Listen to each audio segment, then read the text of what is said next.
Ang aking asawa, si Direktor Helena D. Ang aking asawa, si Direktor Helena, ang mismong taong nagpasok sa akin sa kulungan. Sa isang iglap, gumuho ang buong mundo ko. Dahil sa unang pag-ibig niya, itinulak niya ako sa bangin ng pagkawasak. Nakakatawa, dahil kahit siya ang dahilan ng lahat, buwan-buwan pa rin siyang dumadalaw. Palagi siyang nakaupo sa kabilang panig ng salamin, tahimik akong tinititigan. At sa tuwing mangyayari yon, iisa lang ang sinasabi ng bantay. Tumanggi ang preso na makipagkita. 2 taon na ang lumipas at hindi ko pa rin siya muling hinarap. Tumanggi akong makipagkita. Tumanggi akong magpatawad. Hindi ko alam kung bakit siya patuloy na pumupunta rito. Ang alam ko lang, ang galit sa puso ko ay hindi pa rin kumukupas. At kapag lumaya ako, babaligtarin ko ang lahat. Kabanata 01, 2 taon sa loob ng kulungan, galit na tahimik na umuusok. Preso 638, may dumalaw sa'yo. Umalingaw-ngaw ang malamig na boses ng makina sa pasilyo ng selda. Huminto ako sa ginagawa kong paghasa ng piyesa, maingat kong ibinaba ang hawak kong bakal sa linya ng produksyon. Narinig ko ang mga bulong ng ibang preso, may halong awa, may halong pang-aasar. Si Helena na naman yan, no? Grabe, hindi talaga sumusuko kahit ulan o araw. Nakakatawa. Siya ang nagpahuli sa fiant niya, tapos tuwing buwan nandito, kunwari pa ring in love. Para kanino ba yung palabas? Hindi ko sila pinansin. Tinanggal ko ang maduming gloves at sumunod sa bantay papunta sa silid ng dalaw. Isang lugar na masyadong pamilyar, parang anino ng bangungot na paulit-ulit. Bawat hakbang, parang tumatapik sa talim ng kutsilyong mailason. Pagsara ng mabigat na pinto, biglang tumahimik ang paligid. Umupo ako sa malamig na bakal, kinuha ang telepono na amoy disinfectant. Sa kabila ng makapal na salamin, may aninong pamilyar. Hindi ko kailangang tumingin ng malinaw, alam kong siya iyon. Helena! Ang pangalang minsang naging pananampalataya ng kabataan ko. Ngayon ay isang sumpang bumubulok sa bawat gabing walang tulog. Kahit hindi ko siya tingnan, malinaw sa isip ko ang itsura niya. Ang mamahaling sweet, ang maayos na buhok. Ang mukha niyang minsan kong minahal ng buo. Ngayon, baka puno lang ng malamig na otomatikong ekspresyon. Kinuha ko ang telepono, tumingin sa bantay at malamig kong sinabi. Sabihin mo sa kanya, ayokong makipagkita. Ibinaba ko agad ang telepono. Click! Isang tunog na parang putol sa huling hibla ng koneksyon. Sanay na ang bantay sa ganitong eksena, buwan-buwan na kasing naulit. Kaya marahan niyang sinabi sa kabilang linya. Ginoong Kiefer, tumanggi si Preso Friedrich na makipagkita. Tumayo ako, walang lingon, at naglakad pabalik sa bakal na pinto. Ang hangganan ng kalayaan at pagkakulong.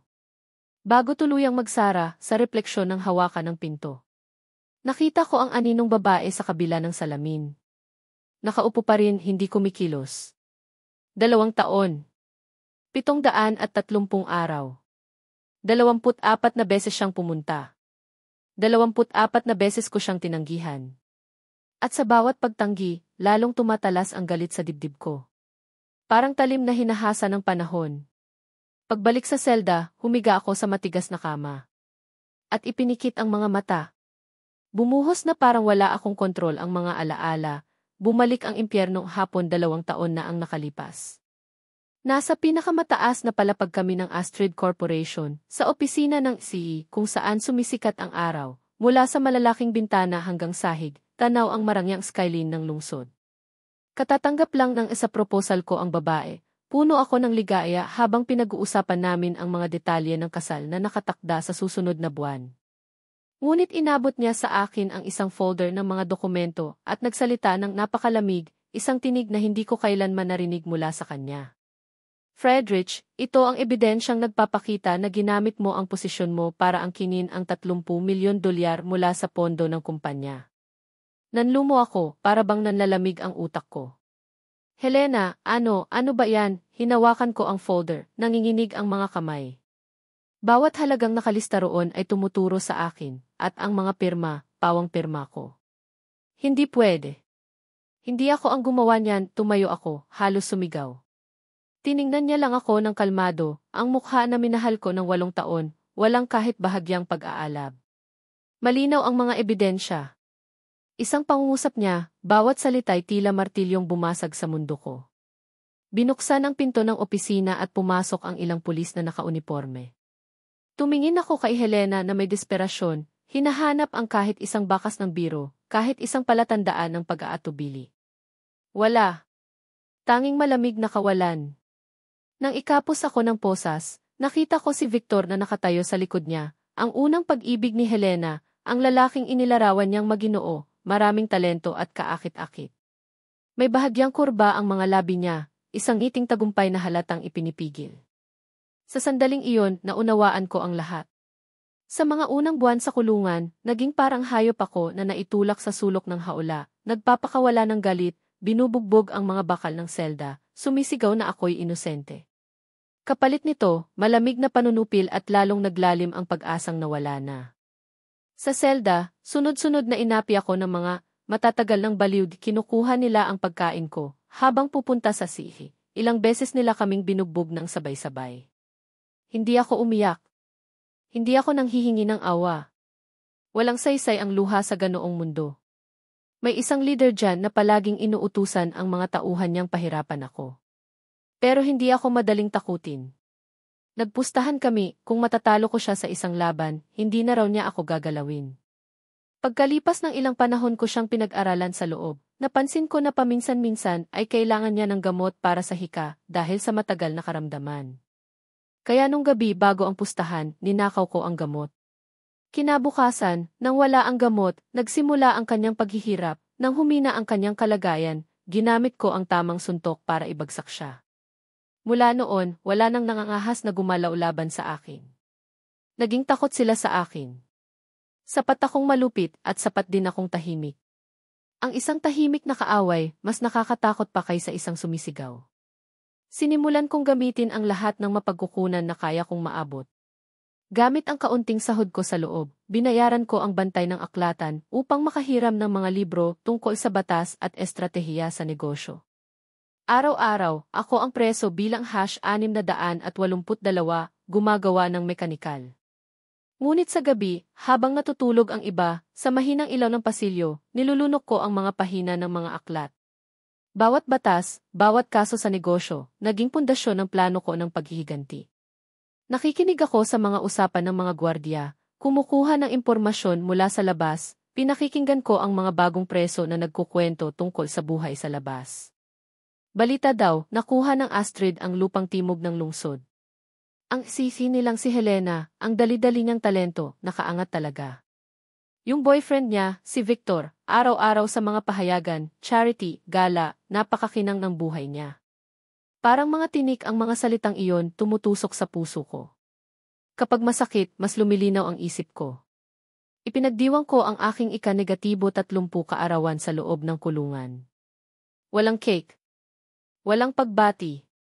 Pagkatapos maaresto, pinutol ng mga magulang ko ang ugnayan, tinuring nila akong kahihiyan. Nawalan ako ng mga dati kong kaibigan. Ngunit isang bagay lang ang hindi nagbago noong araw na iyon, ang papel na nagpapaalam ng dalaw, may pirma ng isang pamilyar na pangalan. Helena! Ginagamit niya ang pagdalaw na iyon para ipaalala sa akin na ang lahat ng meron ako ngayon ay isang kipabor mula sa kanya. Gumuhit ako ng ilang salita sa likod ng diary gamit ang kuko. Helena, Victor, dugo, babayaran ng dugo. Ang huling 3 buwan. Hapon noong araw na iyon, unang beses akong dinalaw ng psychologist ng kulungan. Si E. Conrad, isang lalaking nasa kalagitnaang edad, may mahinhing mukha, parang walang masamang intensyon. Umupo siya sa tapat ko, pero hindi niya ako tinanong kung nakakayanan ko ba ang buhay sa loob, o kung may kailangan ba akong tulong, hindi tulad ng iba. Tahimik lang siyang tumitig sa akin ng ilang sandali, saka marahang itinulak ang kanyang salamin at nagsabi ng isang linyang walang simula o dulo. Minsan, ang pagtitimpi ay paghahanda para sa mas malakas na hampas. Parang biglang may kumurot sa dibdib ko, pero pinanatili kong walang pagbabago ang ekspresyon ko. Tumingin lang ako sa kanya, parang tinitigan ang isang baliw. Ngumiti lang siya ng mahina at doon nagtapos ang therapy namin. Pero alam ko, hindi siya simpleng tao. Ang buhay sa kulungan ay nagturo sa akin ng isang bagay na kailanman ay hindi ko makakalimutan. Ang tiwala ay isang luho. Ang paggamit sa iba, iyon ang tunay na kapangyarihan. Countdown, 3 buwan bago ang kalayaan. 3 buwan na lang, lalaya na ako.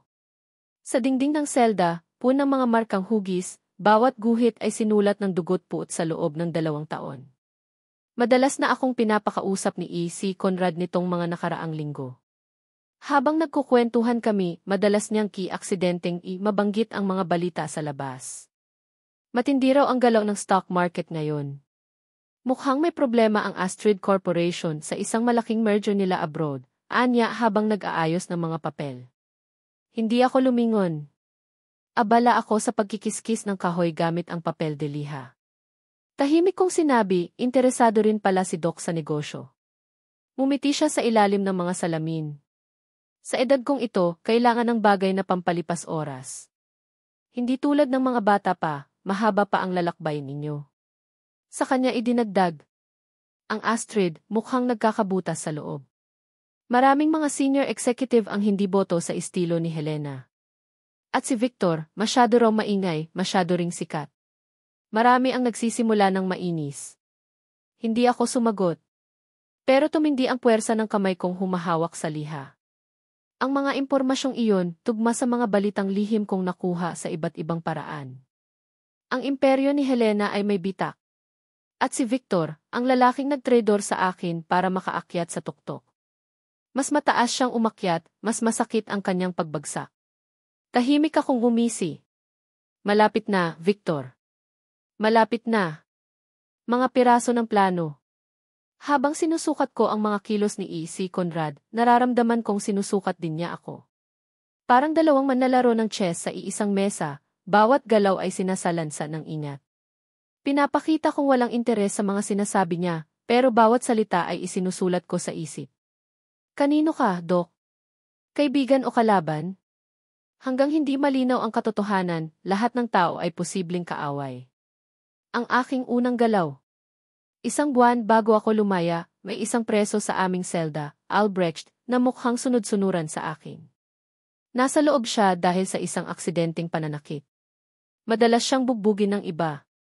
Isang araw, tinulungan ko siyang makatakas sa gulo, at mula noon, hindi na siya lumayo sa akin. Gabi bago siya palayain, nag-usap kami sa isang sulok ng bakuran.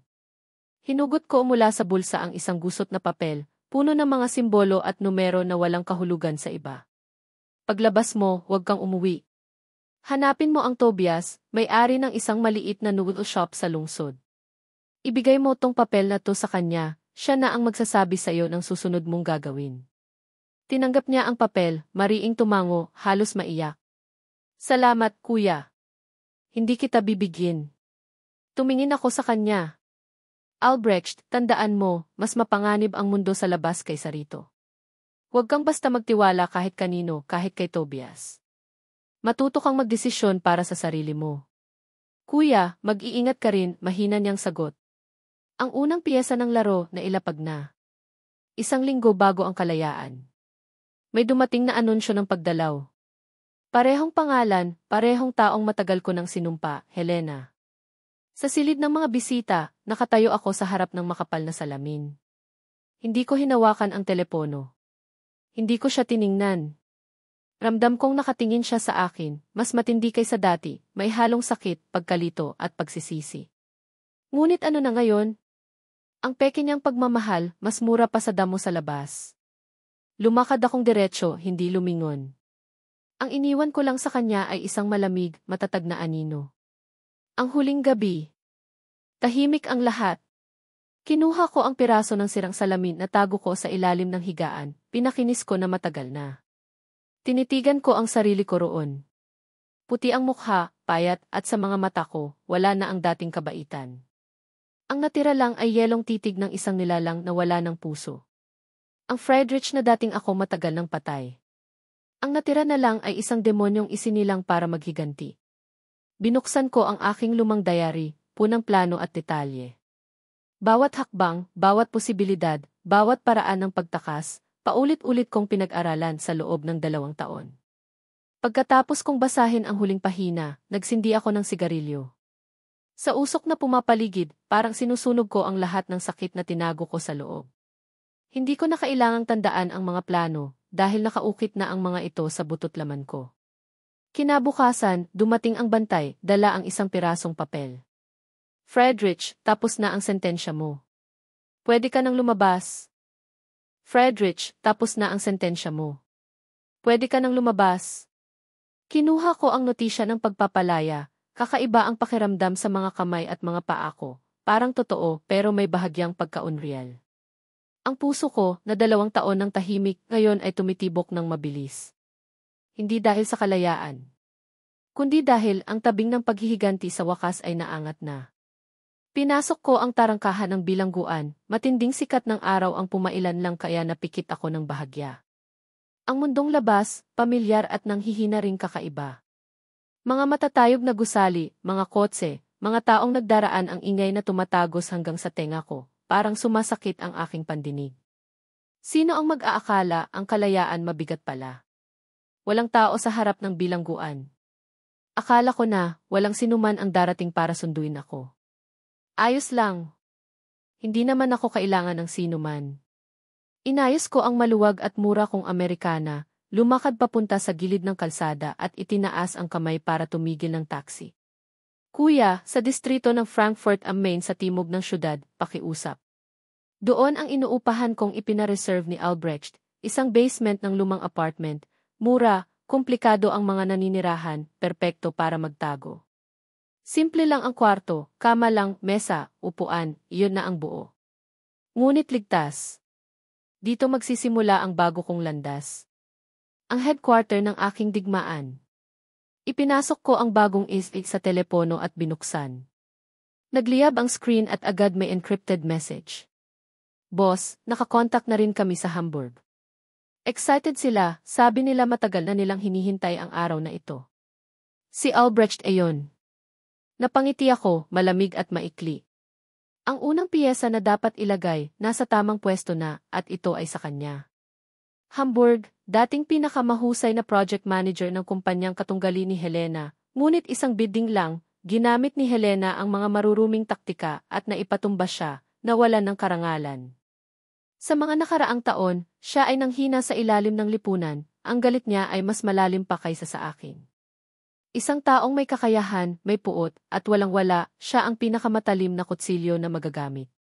Kinabukasan, nagkulong ako sa kwarto, gamit ang lumang laptop, at pinuspusan kong tinipon ang lahat ng impormasyon tungkol sa korporasyong Astrid. Mga stock ng Astrid, financial reports, galaw ng mga empleyado, kahit sismis tungkol sa relasyon ni Helena at Victor. Lumipas ang 2 taon, ang barkong pangnegosyo na Astrid ay tila lumaki, ngunit puno ng kalawang sa loob. Mga deputy executive na sa harap ay maayos ang relasyon pero lihim na naglalaban. Maraming malalaking proyekto ang may mababang isay kumpara sa inaasahan, lahat nagpapanatili lang dahil sa bakal na kamay ni Helena. Si Victor naman, ang tusong lalaki na nagapakawala sa akin para umakyat siya, ngayon ay malinaw na isang top figure sa Astrid. Nag-establish pa siya ng TV Kwang Charity Fund, pinagyayabang ng media bilang huwarang philanthropic elite. Nakita ko siya sa balita, nakayakap kay Helena, umingiti ng maalaga. Nabaluktot ang sikmura ko, muntik akong magsuka. Ginamit mo ang laman at dugo ko para patungan ang karangyaan mo. Victor, panahon mo nang mabunyag ang peking mukha. Gumamit ako ng encrypted channel para makipag-ugnayan kay Albrecht at nagpadala ng unang utos. Ipa-ready ang Hamburg. Kailangan ko ng buong breakdown ng sales ngayong quarter ng brand na Munich sa ilalim ng Astrid, mas detalyado, mas mabuti. At maghanap ng ilang beauty blogger na may malaking followers, may gagawin ako. Ang e-Munich, isang fast-moving consumer brand para sa kabataan na pin-push ni Victor, isang malaking political achievement niya. Ngunit mauubos lang ang kinang, puno ng hype ang marketing pero mahinang pundasyon ang produkto. Gusto kong umatake mula sa ipinagmamalaki niya. Ilang araw ang lumipas, mula kay Albrecht dumating ang internal sales data ng Team Munich, kasama ang detalyadong analysis. Ang kutsilyo, mabilis at matalim. Mas malala ang data kaysa sa nakalathala sa financial report, napakataas ng return rate, reklamo tungkol sa kalidad ng produkto. Inayos ko at pinagsama-sama iyon sa isang shocking report, at anonymously kong ipinadala sa ilang kilalang bloggers na mahilig mag-expose at tuso sa mga salita. Wala akong idinagdag na salita, tanging isang linya lang. Gusto niyo bang maglaro ng malaki? Pagkatapos, ginawa ko ang pangalawang pagsubok. Gumamit ako ng anonymous account na rehistrado at pitrotektahan sa mga layers sa ibang bansa at naglaan ng maliit na puhunan para mag-manipulate ng short-term sa merkado, target ang stock ng Astrid. Hindi kalakihan ang perang ginamit, hindi magdulot ng malaking alon. Ngunit sapat na para maamoy ni Helena, ang mapanuring aso, na may kakaibang nangyayari sa dilim. Gusto kong iparamdam sa kanya, may mga matang nakatingin sa kanya sa dilim. Gusto kong maistorbo siya, magduda, mabahala upang hindi na niya pansinin ang unknown pound na matagal nang ipatay ako. At tunay nga, kinabukasan lumabas sa balita sa finance. Biglang nag-fluctuate ang shares ng Astrid kahapon. Pinaghihinalaan ang unusual short selling mula sa foreign funds. Nagtayo na ang Astrid ng Special Investigation Team. Umupo ako sa barong-barong na inuupahan, nakatitig sa laptop kung saan ang mukha ni Helena sa press conference ay kalmado. Napapangiti ako ng malamig. Helena, mahusay ka. Ngunit nakaharap mo na ang isang taong wala ng takot, ako. Isang demonyong nilikha ko mismo, na buhay para maghiganti.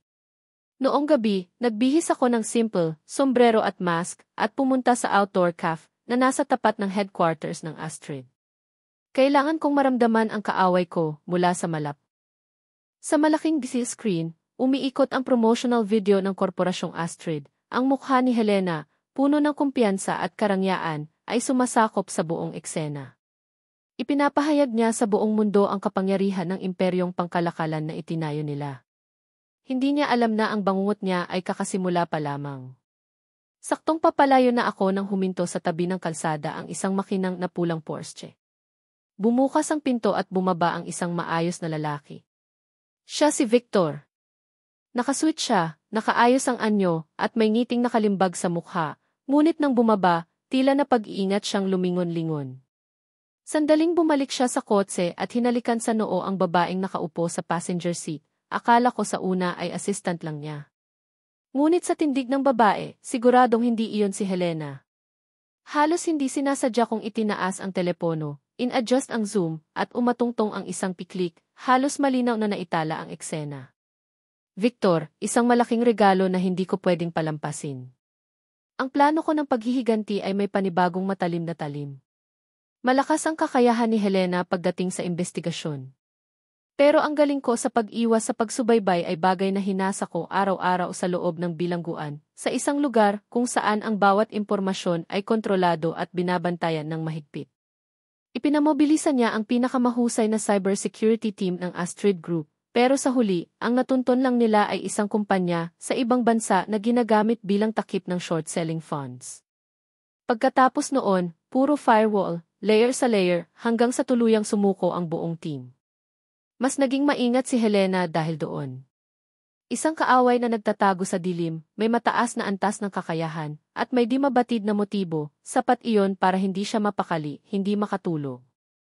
Ngunit kahit sa panaginip, hindi niya kailanman iisipin na ang lalaking nasa likod ng lahat ng ito, ay ang mismong taong pinakulong niya, ang lalaking dapat niyang kinasusuklaman hanggang buto, ngunit napakaliit para maalala niya, si Friedrich. Ang paghihiganti ay hindi lang basta lakas at tapang. Ang gusto kong gawin ay ang umatake sa isip.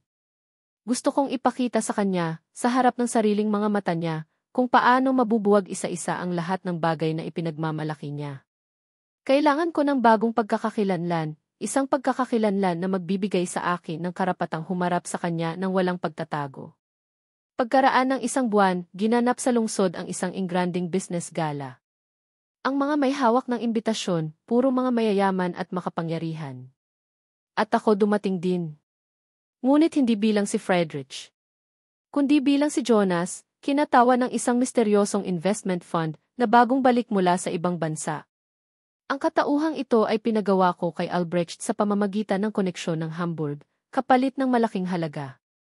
Malinis ang background, perpekto ang mga dokumento, walang bahid, walang butas. Kinagabihan, pinili kong magsuot ng kulay abong suit, simple pero elegante. Hindi na ako ang dating Friedrich na tahimik na sumusunod sa likod ni Helena, ang asawang nagtiis para makitang magningning siya.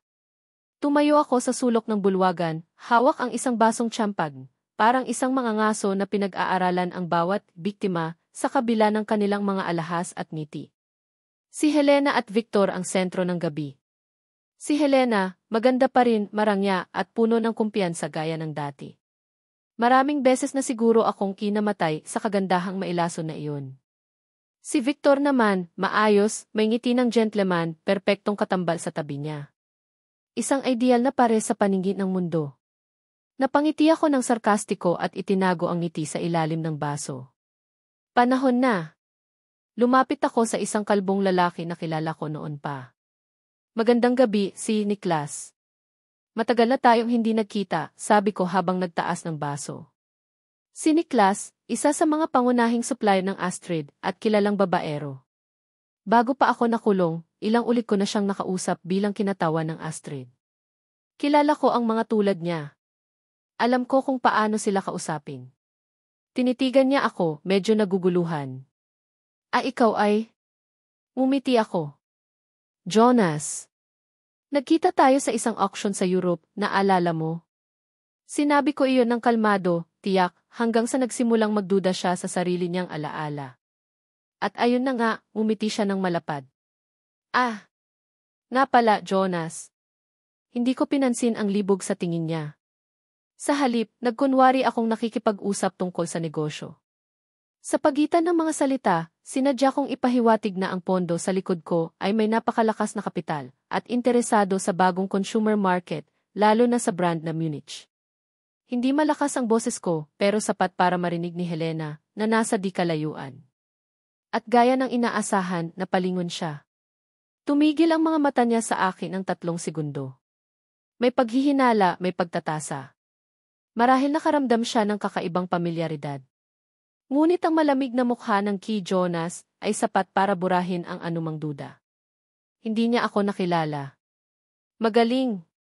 Ito ang unang hakbang. Habang lumalalim ang gabi, aksidente tikong nabangga si Helena. Napapaligiran siya ng mga SE at business partners. Dumaan ako, hawak ang baso at di sinasadyang tumama sa isa sa kanila. Pasensya na, sabi ko, banayad, ngunit malinaw. Sandali siyang natigilan. Ang boses na iyon. Agad siyang lumingon at tumama ang tingin niyang matalim sa akin. Pero nakatalikod na ako. Ramdam ko pa rin ang tingin niyang parang karayom sa likod ko. Helena, nagsisimula ka ng magduda? Tama lang yan. Ang gusto kong gawin ay magtanim ng buto ng pag-aalinlangan sa isip niya. Buto na unti-unting usbong, kakainin ang tulog at kapanatagan niya. Kinabukasan, nakatanggap ako ng mensahe mula kay Albrecht. Boss, pinaimbestigahan ka na ni Helena. Tinitigan ko ang perpektong peking profile ni Jonas sa screen. Napangisi ako.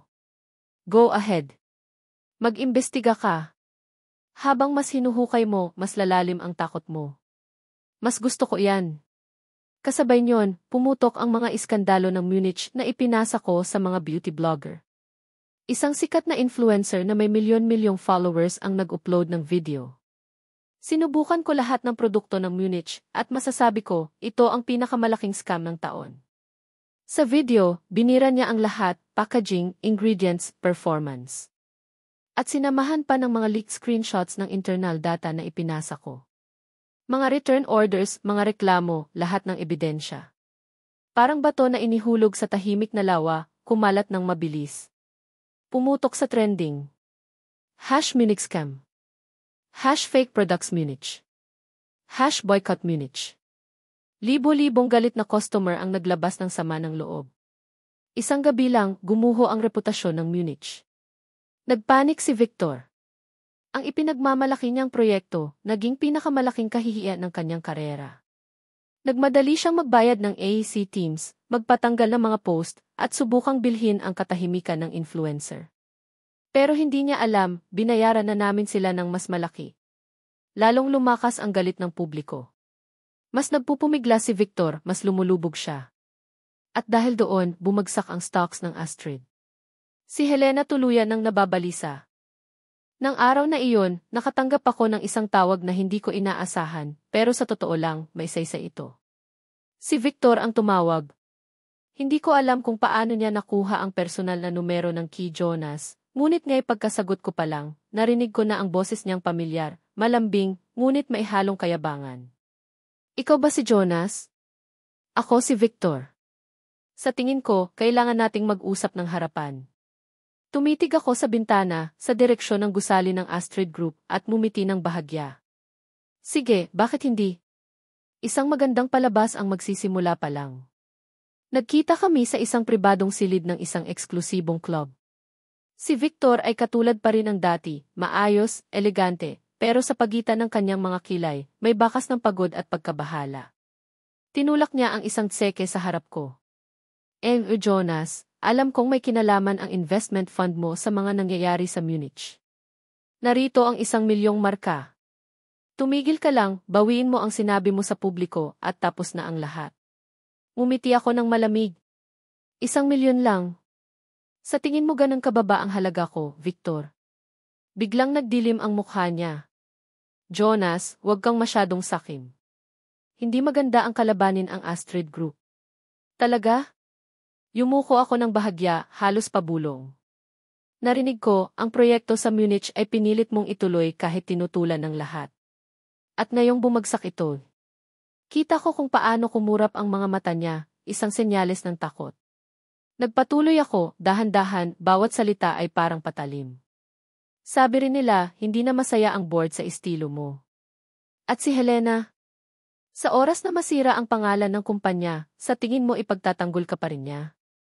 Hindi ba't dati rin akong itinapon niya para iligtas ang sarili? Tahimik ang buong silid. Ramdam kong bawat salita ko ay tumatama sa sugat niya. Ano ba talaga ang gusto mo? Sigaw niya, halos maputol ang tinig. Gusto ko lang lumabas ang totoo. Tumayo ako, tumingin sa kanya mula sa itaas, at walang salitang iniwan siyang nagingit-ngit sa mesa. Pagkalipas ng ilang araw, nagsimula siyang gumanti. Ginamit niya ang koneksyon niya, kumalat ang mga chismis tungkol sa akin, na isa raw akong scammer, na gusto ko lang perahan ang Astrid Group. Maging mga goons, inupahan niya para turuan ako ng leksyon. Ngunit nagkamali siya ng binangga. Bago pa man makalapit ang mga tauhan niya, tinapos na sila ng mga bodyguard kong dating sundalo, mga taong kinuha ni Albrecht. Ang mga chismis na pinakalat ni Victor, sa halip na sirain ako, ay mas nagpasikat pa sa pangalang misteryosong investor na si Jonas. Ngayon, alam ng lahat, may isang taong walang takot na humahamon sa Astrid Group, at sa mismong ilalaki ni Helena. Ginamit ko ang kalokohan ni Victor para magpahinga ng sarili kong mga plano. Sa tulong ng ilang dating kaaway ng Astrid Group, nagsimula akong bumuo ng bagong alyansa. Ang kaaway ng kaaway ko, kaibigan ko. Hindi nagtagal, narinig ko ang balita mula sa loob ng kumpanya. Dahil sa iskandalo sa Munich, nag-away ng malala si Helena at si Victor. Maaari niyang pagtiisan ang kayabangan ng lalaki, pero hindi niya mapapatawad ang katangahan na nagdulot ng malaking pagkalugi. Unti-unti, naubos ang pasensya niya. Pero hindi pa iyon sapat. Kaya nagpadala ako ng isang pakete, mga larawan ni Victor habang hinahalikan ang isang babae sa loob ng kotse, kalakip ang mga dokumentong magpapatunay ng katiwalian niya sa eSmart Foundation. Ipinadala ko ito nang hindi nagpapakilala sa pinakamalaking karibal ni Helena, Kronberg Group. At gaya ng inaasahan. 3 araw lang at sumabog ang iskandalo sa buong bansa. Ang nobyo ni Helena, nahuling may babae sa loob ng kotse. Ang model citizen na si Victor, sangkot sa pagluste ng pondo ng charity. Lahat ng ebidensya, malinaw. Nawala ang lahat ng pinaghirapan niyang imahe, mula sa gentleman na ideal hanggang sa mapagkunwaring manloloko. Ang Astrid Group ay muling yumanig. At si Helena, ang babaeng minsang nagpahamak sa akin, ngayon ay ginawang tanga sa harap ng buong mundo. Habang kumakain ako ng instant noodles sa mumurahing apartment, pinapanood ko ang mga komentong naglalait sa kanila online, hanggang sa mata ko'y mapuno ng luha sa kakatawa. Helena, ipinadala mo ako sa kulungan para sa lalaking iyan. Ngayon, siya mismo ang sumira sa iyo. Masarap ba ang pakiramdam? Si Victor ay tuluyang bumagsak. Tinanggal siya ng board ng Astrid sa lahat ng posisyon. Ang Smart Foundation ay inimbestigahan. Mula sa taas ng tagumpay, nahulog siya sa putikan. Tinawagan niya ako ng paulit-ulit, hindi ko sinagot ni isa. Hanggang sa isang araw, nagpunta siya sa hotel kung saan ako nakatira, sumisigaw sa labas na parang baliw. Nakatayo lang ako sa likod ng malaking bintana, malamig ang titig, habang siya'y nagwawala. Hanggang sa mapagod siya, mapaiyak, at tuluyang maupo sa lupa. Parang asong itinapon ng amo nito. Nakakaawa. Pero karapat-dapat. At noon, tumunog ang cellphone ko. Isang hindi kilalang numero. Pagkasagot ko, isang tinig ang narinig ko, pamilyar, puno ng pinipigilang galit. Jonas, mag-usap tayo. Si Helena. Mumiti ako, malamig at maihalong panunuya. Kalma lang, Jumas Helena. Ang palabas kakasimula pa lang. Gumuguho ang Astrid Group. Bumagsak ang mga stocks, ilang malalaking proyekto ang biglang nahinto dahil sa iskandalo, at ang mga matandang kasapi ng board ay nagsisimula ng mag-alala. Siguradong hirap na hirap si Helena sa mga araw na ito. Nakita ko ang pinakabagong larawan niya sa pabalat ng isang financial magazine. Sa loob lamang ng kalahating buwan, halata ang pagod sa kanyang mukha, ang dating matatag at maangas na anyo ay napalitan ng lungkot at pagkasira. Wala akong naramdamang awa. Ang tanging naramdaman ko ay ang tamis ng paghihiganti. Kinagabihan, tumawag sa akin si E.T. Conrad.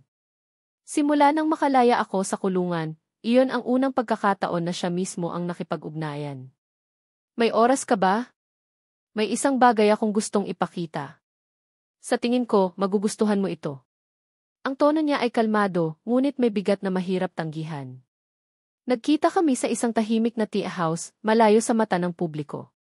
Gaya ng dati, mahinahon pa rin siyang tingnan, tila hindi siya kailanman naging psychiatrist sa kulungan. Walang paligoy-ligoy, inilagay niya ang isang brown envelope sa mesa. Tingnan mo. Binuksan ko ito. Sa loob ay may mga dokumento. At sa pamagat pa lang, napahigpit na ang dibdib ko. Risk Assessment Report, Secret Acquisition Plan of Hohenberg Corporation e.V. Astrid Group. Ang petsa, 3 taon na ang nakalipas. Hohenberg Corporation, hindi ko iyon makakalimutan. Iyon ang huling proyekto ko bago ako ipinasok sa kulungan.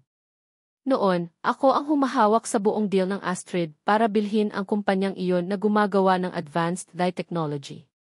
At ang mga ebidensyang ginamit laban sa akin tungkol sa pagnanakaw ng pondo, lahat ay galing sa proyektong iyon. Habang binabasa ko ang bawat pahina, unti-unting bumigat ang loob ko. Ayon sa ulat, kung direktang bibilhin ng Astrid ang Hohenberg, malalagay sila sa panganib dahil may issue sa intellectual property.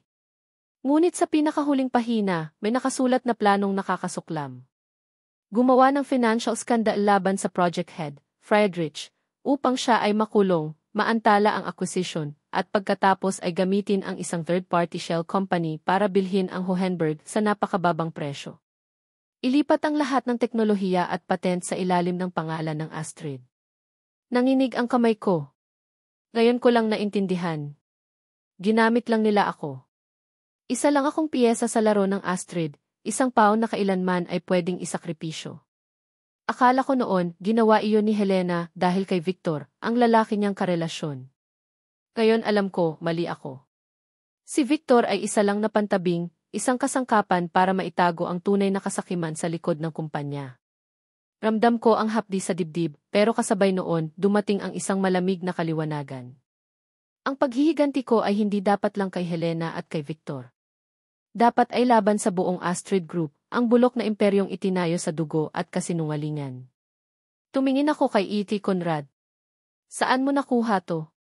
Tahimik niyang sinagot, pareho tayo ng layunin, pabagsakin ang pamilya ni Helena. Huminto siya sandali bago nagpatuloy. Helena ang sihi, pero hindi siya ang tunay na may kapangyarihan. Ang ama niya, si Dominic, ang tunay na utak ng lahat. Dominic. Ang ama ni Helena at tagapagtatag ng Astrid. Matagal na siyang umatras sa publiko, pero siya pa rin ang maihawak ng ugat ng imperyo.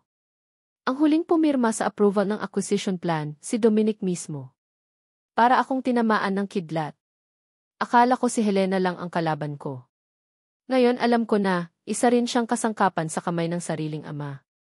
Biglang luminaw ang landas ng paghihiganti ko, pero alam kong mas mapanganib na ito. Ang kakaharapin ko ay hindi lang isang babaeng sinira ako dahil sa pag-ibig. kundi isang halimaw na lalaki, matandang pating na sanay sa dugo at kapangyarihan. Kinagabihan, may ipinadala si Albrecht na audio recording.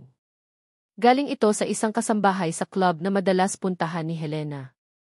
Maingay ang paligid, pero malinaw ang boses ni Helena, lasing at puno ng pagsisisi. Wala akong ibang magawa. Kailangan kong protektahan siya, ang ama ko, kaya niyang gawin ang kahit ano di. May kasalanan ako kay Friedrich. Paulit-ulit kong pinakinggan iyon. Protektahan ako. Pinakulong niya ako, winasak niya ang buhay ko, at tawag niya roon ay proteksyon. Helena, ano pa ba ang itinatago mo? Simula noon, pinabagal ko ang direktang paghihiganti laban sa kanya. Ang tunay kong target ay nasa anino, si Dominic. Inutusan ko sina Albrecht at Hamburg na hukayin ang lahat ng impormasyon tungkol sa kanya. Ngayon, alam kong nagsisimula na ang totoong laban. Noong araw na dinakip ng mga pulis si Dominic para imbestigahan, dumating si Helena sa tinitirhan ko. Wala siyang sasakyan, walang bodyguard, nag-iisa lang siyang nakatayo sa ilalim ng ulan, basang-basa mula ulo hanggang paa. Parang nawala ang lahat ng dating karangyaan at yabang sa kanya. Matagal ko siyang tinitigan mula sa bintana bago ako bumaba. Hindi ko siya pinapasok sa loob ng bahay, binuksan ko lang ang payong at tumayo sa harap niya. Masaya ka na ngayon, tanong niya, habang tumutulo ang ulan sa pisngi niya. Ito na siguro ang gusto mong makita, di ba? Helena, sagot ko, malamig ang tinig. Umuwi ka na. Wala ka nang magagawa para baguhin ang lahat. Napangiti siya, pero yung ngiting yon, punang pait at pagkatalo. At bago ko pa napigilan, lumuhod siya sa harap ko. Friedrich, patawarin mo ako. Basang-basa siya, nanginginig, pero ang boses niya buo. Pasensya na lahat ng nangyari, kasalanan ko. Tinitigan ko siya, walang galaw, walang awa. Kung sapat lang ang paghingi ng tawad, sana wala nang kulungan sa mundo. Helena, itigil mo na iyang drama, sabi ko. Hindi mo makukuha ang awa ko. Tumango siya ng marahan. Alam ko. Hindi ako humihingi ng kapatawaran. Gusto ko lang sabihin ang totoo kahit huli na. At doon ko narinig ang kwento niya. Noong panahong gustong sakupin ni Dominic ang Hohenberg Corporation gamit ang maruruming paraan, siya raw mismo ang tumutol. Pinilit niyang pigilan ang ama niya, pero walang nangyari. Sinabihan siya ni Dominic, kung hindi mo susundin, pati pamilya ni Friedrich mawawala. Kaya wala na siyang nagawa. Ang tanging paraan daw niya para iligtas ako ay ang itulak ako sa bilangguan para mawala ako sa mata ng ama niya at manatiling buhay. Ginawa ko yon para protektahan ka, umiiyak niyang sabi. Bawat buwan, dumadalaw ako sa kulungan para iparamdam na hindi kita iniwan. Gusto kong sabihin ang totoo noon pa, pero natakot ako. Hanggat buhay si Papa, hindi ka magiging ligtas. Tahimik lang akong nakikinig. Hindi ko alam kung maniniwala ba ako o hindi. Helena, malamig kong sagot. 2 taon akong nakakulong. Nasira ang pangalan ko, nagkawatak-watak ang pamilya ko, at gusto mong maniwala akong dapat pa kitang pasalamatan. Hindi. Hindi iyon ang ibig kong sabihin, nanginginig niyang sagot. Mali ako, Friedrich. Alam kong huli na ang lahat, pero gusto kong itama kahit kaunti. Tinitigan ko siyang basang-basa sa ulan, nanginginig habang nagsisisi. May kung anong kumislot sa dibdib ko, pero mabilis kong tinabunan iyon. Hindi ko kaya, sabi ko sa wakas. Hindi ko kayang patawarin ka. Pero bibigyan kita ng isang paraan para bayaran ang kasalanan mo. Tumayo siya, tila nakahawak sa pag-asang unti-unting nawawala. Sabihin mo, Friedrich. Kahit ano, gagawin ko. Tulungan mo akong tuluyang pabagsakin ang Astrid Group. Malinaw, malamig, walang alinlangan ang tono ko. Iyan lang ang tanging paraan para makabawi ka. Napatawa siya, mahina pero puno ng sakit. Alam mong hindi ko magagawa yon, bulong niya. Kahit anong mangyari, ama ko pa rin siya. Tumingin ako sa kanya. Kung ganon, wala na tayong dapat pag-usapan. At mula noon, tuluyan na naming pinutol ang lahat. Ilang araw ang lumipas, nabunyag sa publiko ang lahat ng kasamaan ng Astrid Group. Pag-iwas sa buwis, panunuhol sa mga opisyal, pandaraya sa pananalapi, pati mga kaso ng pagpatay. Lahat ng media, araw-araw, puro tungkol sa kanila. Si Victor, anak ni Dominic, halos mabaliw. Sinubukan niyang banggain ang kotse ko isang gabi, pero nakaligtas ako. Sa huli, inaresto rin siya ng mga pulis, tila isa na siyang baliw na wala ng direksyon. Ang Astrid Group, na minsang pinakamakapangyarihan sa buong Europa, bumagsak ng tuluyan. Nalugi ang mga stock, nawala ang pondo, at matapos ang 30 taon, idineklarang bangkarote. Si Dominic, hinatulang habambuhay na pagkakakulong. Si Victor, sinundan siya sa bilangguan. At si Helena, ako na mismo ang tumulong para makuha niya ang pinakamagaan na hatol. Dahil sa huli, alam kong hindi rin siya nagkaroon ng tunay na pagpipilian. Ilang linggo pagkatapos, gamit ang alias kong Jonas, binili ko ang mga natitirang ari-arian ng Astrid. Mula roon, itinatag ko ang bagong kumpanya, Intro Corporation. Sa araw ng press conference, humarap ako sa media gamit ang tunay kong pangalan, Friedrich. Sa tabi ko, si Albrecht, na ngayon ay aking kanang kamay, at si E.C. Conrad, na sa wakas ay nakapaghiganti rin sa pagkamatay ng kanyang ama, dating kaibigan at kasosyo ni Dominic, na pinagtaksilan din. Tumayo ako sa pinakamataas na palapag ng bagong gusali ng Intro, tangan ang tasa ng tsaa. Sa wakas, matapos ang lahat ng taon ng pagdurusa, nakabalik ako. Ako si Friedrich. At ito ang bagong simula,